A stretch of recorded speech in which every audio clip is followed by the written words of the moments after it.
ডাবগ্রাম বিতর্কে বিজেপি বিধায়ক বুথের কাছাকাছি চলে যান বিজেপি বিধায়ক। যে খবরের দিকে আমরা নজর রেখেছি, ডাবগ্রামে বিতর্কে বিজেপি বিধায়ক বুথের কাছাকাছি চলে যান বিজেপি বিধায়ক শিখা চট্টোপাধ্যায়। তাকে গ্রেপ্তারের উদ্যোগ নেয় পুলিশ, রুখে দাঁড়ান বিজেপি কর্মী সমর্থকরা। পুলিশের সঙ্গে বচসা বিজেপি সমর্থকদের, সেই ছবি আপনারা দেখতে পাচ্ছেন। ডাবগ্রামে বিতর্কে বিজেপি বিধায়ক বুথের কাছাকাছি চলে যান বিজেপি বিধায়ক শিখা চট্টোপাধ্যায়। তাকে গ্রেপ্তারের উদ্যোগ নেয় পুলিশ, রুখে দাঁড়ান বিজেপি কর্মী সমর্থকরা। পুলিশের সঙ্গে বচসা বিজেপি সমর্থকদের। সকাল থেকে লোকসভা নির্বাচনের প্রথম দফার ভোট গ্রহণ চলছে। ডাবগ্রামে বিতর্কে বিজেপি বিধায়ক বুথের কাছাকাছি চলে যান বিজেপি বিধায়ক শিখা চট্টোপাধ্যায়।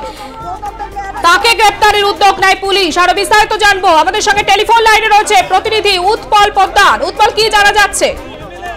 দেখো, তোমাকে প্রথমে বলে রাখি যে আজকে সকাল 9টার সময় কিন্তু তিনি তার যে বিধানসভা কেন্দ্র রয়েছে ডাবগ্রাম ফুলবাড়ি বিধানসভা কেন্দ্র, সেখানে বিভিন্ন বুথে তিনি যান এবং সেখানকার তোমার জলপাইগুড়ি জেলার যে প্রার্থী অর্থাৎ জয়ন্ত রায় তিনিও কিন্তু বেশ কিছু জায়গায় তার সঙ্গে ঘোরেন এবং যেটা মূল ঘটনা যেখান থেকে সূত্রপাত হয় সেটা হচ্ছে 300 এবং 301 বুথে প্রার্থীর সঙ্গে বুথে ঢুকে পড়েন শিখা চ্যাটার্জি। এরপরে নির্বাচন কমিশনের দ্বারস্থ হয় তৃণমূল কংগ্রেস এবং তারপরে কিন্তু সেখান থেকে তাকে পিছন করতে করতে শিলিগুড়ি 33 নম্বর ওয়ার্ডে এসে তাকে গ্রেপ্তার করার চেষ্টা করে পুলিশ এবং তারপরে কিন্তু বিজেপির যে সমর্থকরা সেই সময় উপস্থিত ছিলেন তাদের সঙ্গে বাগবিতণ্ডায় জড়িয়ে পড়েন এবং বিজেপির যারা সমর্থক ছিলেন সেখানটায় তারা কিন্তু বিজেপি যে বিধায়িকা অর্থাৎ শিখা চ্যাটার্জিকে কিন্তু ওখান থেকে বের করে নিয়ে আসেন এবং তাকে বের করে দেন এবং পুলিশ কিন্তু তাকে ধরতে পারে না এবং সাথে কিন্তু নির্বাচন কমিশনের লোকেরাও ছিলেন এবং এই নিয়ে কিন্তু দীর্ঘক্ষণ এখানটায় শিখা চ্যাটার্জির সঙ্গে কিন্তু তোমার বাগবিতণ্ডা হয়। এরপরেই কিন্তু কি কারণে জানতে চাওয়া হলে কিন্তু পুলিশ সেই কারণটি তাকে বারবার জিজ্ঞেস করলে পারো বা অ্যারেস্ট ওয়ারেন্ট আছে কিনা সেই অ্যারেস্ট ওয়ারেন্টের কথা জানলে বলে পুলিশ দেখাতে না পারে না এবং তারপরে কিন্তু সেখান থেকে তার বিজেপি কর্মী ও সমর্থকরা তাকে সেফলি বের করে নিয়ে আসে। পারমিতা, যাদের সাথে ঘুরছিলেন তিনি তারা কি সমর্থক? উৎপল, শুনতে পাচ্ছ? হ্যাঁ বলো। যাদের সাথে তিনি ঘুরছিলেন তারা কি সমর্থক?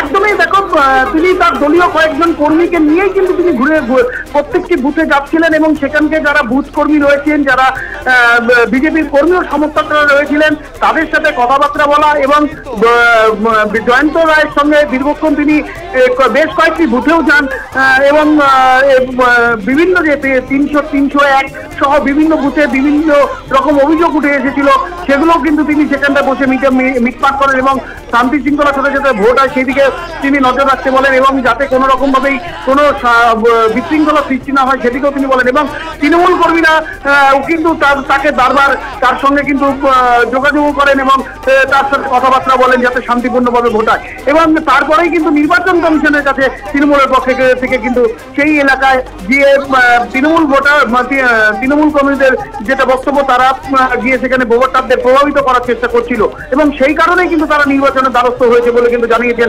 শিলিগুড়ির মেয়র গৌতম দেব এবং এরপরেই কিন্তু নির্বাচন কমিশনের পক্ষ থেকে তাকে 33 নম্বর ওয়ার্ডে তিনি আসতে পারে তাকে গ্রেপ্তার করার জন্য পুলিশ বাহিনী যায় এবং চেষ্টা করে দীর্ঘক্ষণ তাকে সেখানে আটকে রাখেন এবং সেখান থেকে তার বিজেপি কর্মীরা তাকে কিন্তু ছাড়িয়ে নিয়ে আসে এবং তাকে তার গাড়ি বের করে দেয়। দিনভর এই উত্তেজনার মাঝে সার্বিক কি পরিস্থিতি এখনো পর্যন্ত? দেখো, শিলিগুড়ি সংলগ্ন যে এলাকাগুলি রয়েছে অর্থাৎ জলপাইগুড়ি জেলার মধ্যে সেখানে কিন্তু ভোট এখনো পর্যন্ত নির্বিঘ্নেই হচ্ছে।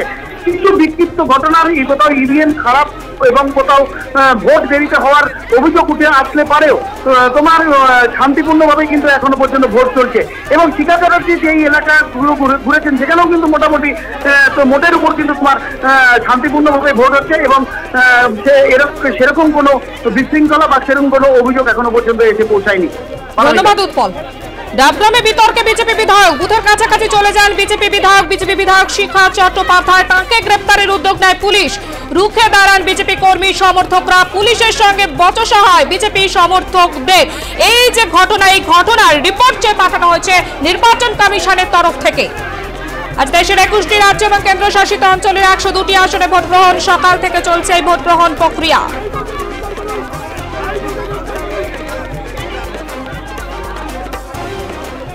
মোত্তাক যে এই যে 41, 42, 43 নম্বরে ঘুরে বেড়াচ্ছে, আপনারা কেন অ্যারেস্ট করছেন না? ওনাকে অ্যারেস্ট করুন, ওনাকে অ্যারেস্ট করে আমার কাছে আসুন, ওনাকে অ্যারেস্ট করতে পারেন, কিন্তু এমএলএ কে অ্যারেস্ট করার অধিকার ওনাদের নেই, ওনারা করতে পারেন না। পুলিশ বলছে আপনি কেন ঘুরে বেড়াচ্ছেন, আপনি বুথের মধ্যে কেন? কোথায় আমি বুথের মধ্যে আছি? আমি আমার কর্মীদের সঙ্গে বসে আছি, আমি তো বসে থাকতেই পারি। আর আমি যদি আমি যদি গিয়ে থাকি কোনো বুথের মধ্যে, নিশ্চয়ই ওনারা দেখেছেন, তখন কেন অ্যারেস্ট করলেন না? আপনি এখানে এসে আমি এখানে বসে আছি, উনি আমাকে ধমক দিচ্ছেন, আমি তখন পোড়া ঝাড়ে, আমাকে ধমক দিচ্ছেন, আপনি কিন্তু ঘুরতে পারেন না, আপনার বুথে আপনি বন্দি থাকতে, আপনি আপনার বুথে থাকতে পারবেন, বুথের বাইরে যেতে পারবেন না। কোন অধিকার ওনাদের রয়েছে এটা বলার মতো অধিকার? উনি আমাকে বলছেন, আমাকে উনি আইন শেখাবেন?